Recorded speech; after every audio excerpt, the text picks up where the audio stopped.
हरिओम मेरे प्रिय धनु राशि के साथियों, एक बड़ा यू टर्न होने वाला है। 13 जुलाई से लेकर 18 जुलाई तक का समय धनु राशि के लिए कौन सी विशेष घटनाएं लेकर आए हैं, अच्छी या बुरी, चलिए जानते हैं। आपका हार्दिक अभिनंदन आपके ज्ञान दर्शन यूट्यूब चैनल में। देखिए, जुलाई का जो ये सेकंड सप्ताह है, ये आप लोगों के लिए स्वास्थ्य के लिहाज से अच्छा है। प्रेम संतान की स्थिति भी लगभग अच्छी दिखाई दे रही है। व्यापार भी अच्छा है।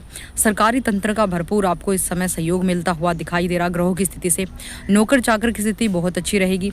सप्ताह की शुरुआत में ही धन का फ्लो बढ़ेगा। कुटुंबों में वृद्धि होगी। व्यापारिक सफलताएं मिलेंगी। जो भी आपने डिजाइन किया है उसे लागू करें अपने कार्यस्थल पर। अंत में भूमि, भवन, वाहन की खरीदारी आप संभव कर सकते हैं, लेकिन कलह से बचें। पारिवारिक कलह है, आपसी जहाँ पर आप उठते बैठते हैं, आपके खास लोगों के बीच में भी कलह उत्पन्न हो सकती है। तो निरंतर माता काली, माँ भगवती, माँ दुर्गा, माँ आदि शक्ति, पराशक्ति को प्रणाम करना आपके लिए बहुत मंगलकारी है। मन ही मन उनसे जो है स्मरण करें। इस सप्ताह सबसे अच्छी बात यह है कि सौभाग्य और सफलता का ये सप्ताह है। ग्रहों की स्थिति से गुरु और चंद्रमा, सूर्य आपको सपोर्ट करेंगे, लेकिन आपको आलस्य से नुकसान हो सकता है, क्योंकि शनि की ढैया तो आलस्य होगा। मित्रों का सहयोग तो मिलेगा। धार्मिक स्थल की यात्रा संभव है। प्रेम संबंध विवाह में बदल सकते हैं। तो जो भी जातक जातिकाएं प्रेम विवाह के लिए अग्रसर हैं, अपने माता पिता से बात करें तो ये समय उनके फेवर में है। उन्हें अच्छे बेहतरीन मौके भी मिलेंगे और अच्छा परिणाम भी हाथ लगेगा। इस सप्ताह अगर राहु, केतु, शनि और विशेष रूप से सभी समस्त ग्रहों की स्थिति के हिसाब से बात करूँ तो ये सप्ताह आप महसूस करेंगे कि आपके आसपास के लोग आपसे ज़्यादा की मांग और अपेक्षाएं कर रहे हैं। चंद्र राशि से चतुर्थ भाव में शनि के विराजमान होने के कारण शनि की ढैया आप पर है, तो आप उनकी हर मांग को पूरा करने के लिए खुद पर अतिरिक्त दबाव महसूस करेंगे। डिप्रेशन, एंजाइटी, क्रोध, ये चीज़ें आपको घेर लेंगी।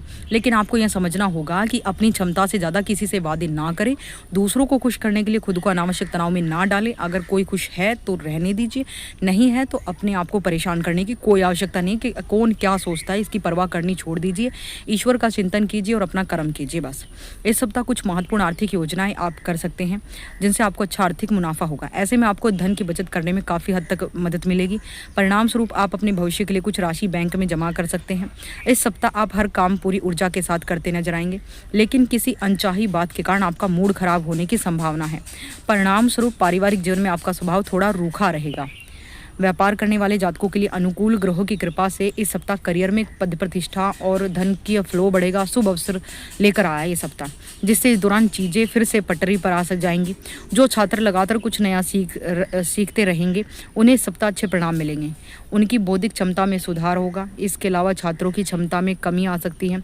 उन्हें कई हानिकारक परिणाम भी भुगतने पड़ सकते हैं, जो आलस्य करेंगे, जो गलत संगत में बैठेंगे, क्योंकि शनि कर्म फलदाता है।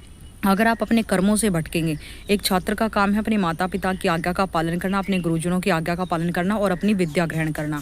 अगर आप इन चीज़ों से मुख्य इसमें कोई भी आ सकता है, बड़ा छोटा बुजुर्ग बच्चा सभी के लिए है ये। जो भी धनु राशि का है, शनि की ढैया, ये ध्यान रखिए, जिस प्रकार के आप कर्म करेंगे उसी प्रकार का शनि आपको फल देंगे। तो शनि को शुभ बनाए रखने का प्रयत्न खुद से कीजिए। बस अपने कर्मों को शुद्ध कर लीजिए, बाकी ईश्वर आपका भला करेंगे। प्रतिदिन आपको 21 बार जो है ओम नमः शिवाय का जाप करना है। सुबह भी और रात को सोते वक्त भी आपको ओम नमः शिवाय का जाप करना है। भोलेनाथ से अपनी परेशानियों को दूर करने की प्रार्थना करनी है। साथ ही विशेष रूप से अगर आप ये करते तो आपको इससे बहुत फायदे मिलने वाले। हो सके तो इस पूरे सावन के महीने घर पर पार्थिव शिवलिंग का निर्माण करके उसका पूजन करना शुरू कर दीजिए।